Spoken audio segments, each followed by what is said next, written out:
Now, let's proceed for the second part of your exam. So, as I've said, na ay mga given nga graph, and ang inyong task is you are going to identify the x-intercept, y-intercept, vertex, orientation, and the line of symmetry by drawing a broken line sa graph, sa parabola. Now, say for example, mo siya ang given, isa ka given. Now, sa inyong na-observe sa ato ang graph, parabolic graph, wala tayo nakita nga label. Right? Walay label or numbering sa axis. But, naara gibuta nga indication or the horizontal line here, na color blue, that is our x-axis, and the vertical line, this one is the y-axis.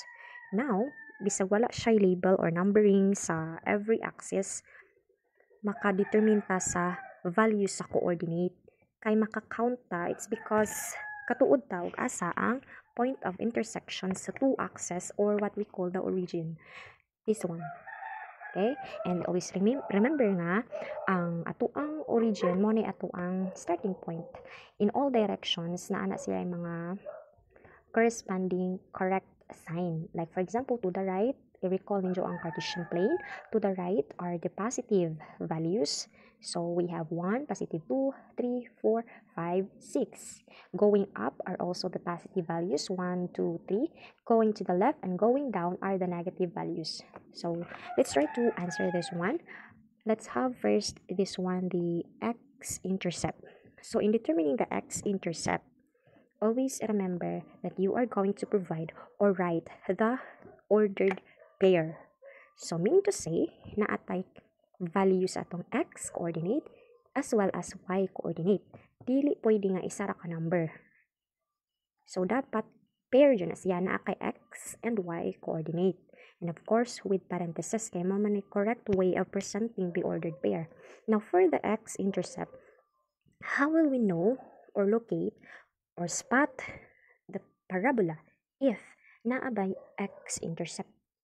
Now, from the word x-intercept, it means imuhang i-check sa x-axis kung naabay ni touch or nilabay sa x-axis. Ang imong parabola, subayon nimo, remember nga ang atong parabola is the U-shape, this one, kaning color red, imo i-check kung nilabay ba na siya or ni-touch sa x-axis.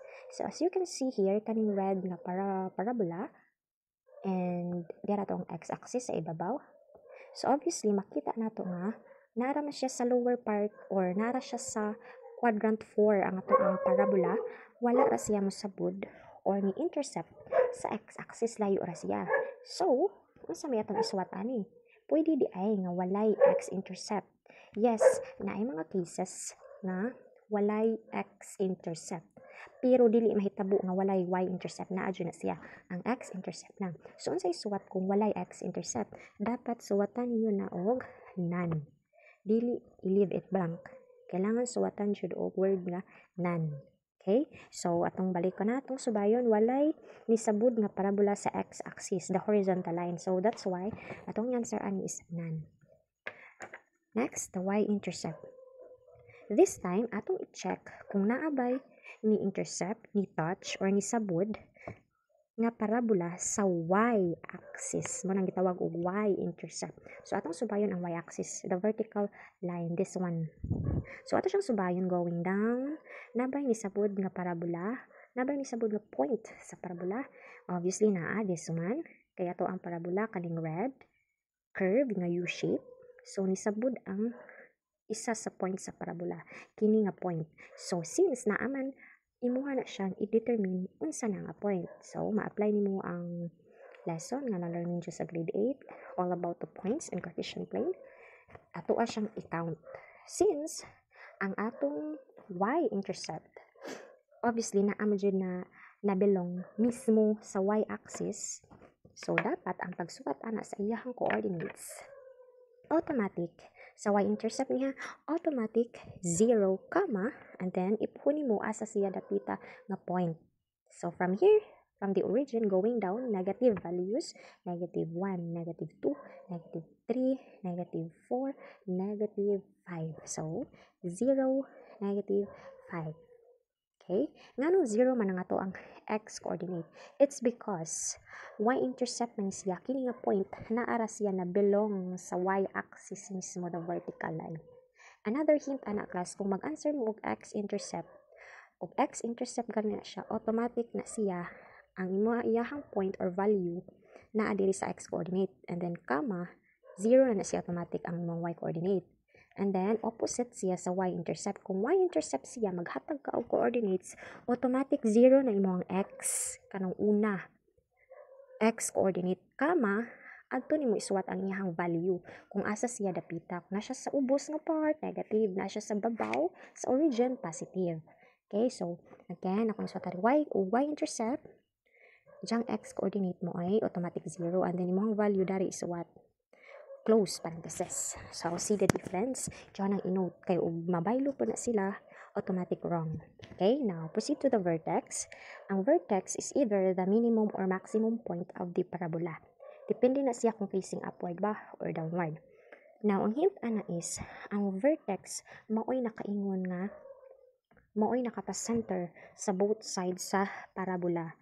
So, ispat lang nimo asa nga point ang center, then mo na vertex. So, in this point, since facing downward siya, makita na to nga kari mo yung center kay balance siya to the left, to the right. So, that means, mauna siya to ang vertex. It is the maximum point. So, kini siya nga point, this one, mo man imong vertex, imuha na siyang i-determine ang iyahang coordinates, x and y coordinates, para na kay answer diri. So, remember, sa ordered pair, x coordinate ang una nimong ihatag. So, tan-awon na nimo, i-check na nimo asa siya sa x-axis na tungod. Nakita na to nga naa siya sa, from here, we have, from the origin, atong i-count, 1, 2. So, nakita ninyo nga tungod siya sa positive 2. No? So, that's why for the x coordinates, atong vertex 2 ang itong isuwat. For the y coordinate, ato pa siyang i-check kung asa siya natungod sa y-axis. Kung ato siyang butangan og label, since going down man siya from the origin, that will be negative 1. Starting here sa origin, negative 1, negative 2, negative 3, negative 4, negative 5. So, balik ta, here is our vertex. Atong i-check kung asa siya sa y-axis natungod. Atong i-check, and nakita na to nga naa siya natungod sa negative 3. So, atong isuwat diri, negative 3. Okay? Then again, open and close parenthesis. So, yan ang pag-determine sa vertex. I-recall ninyo ang saon pag-check sa coordinates sa point. Tanawon ninyo una sa babaw or tanawon ninyo una asa siya natungod sa x-axis, sunod y-axis. Okay? Now, for the orientation, duha ka options lang ninyo ang answer. It's either facing upward or downward. So, makita na to nga ang parabola na to is opening downward. So, the answer here is downward. And lastly, i-determine na to ang iyahang line of symmetry. Remember nga ang line of symmetry is ang line kung asa tungod si vertex. So, na-spot naman na to asa dapita si vertex, which is here. So, kana siya nga line, kana ang vertical line nga gabarog, subayo na nimo draw a broken line, and that could be your line of symmetry.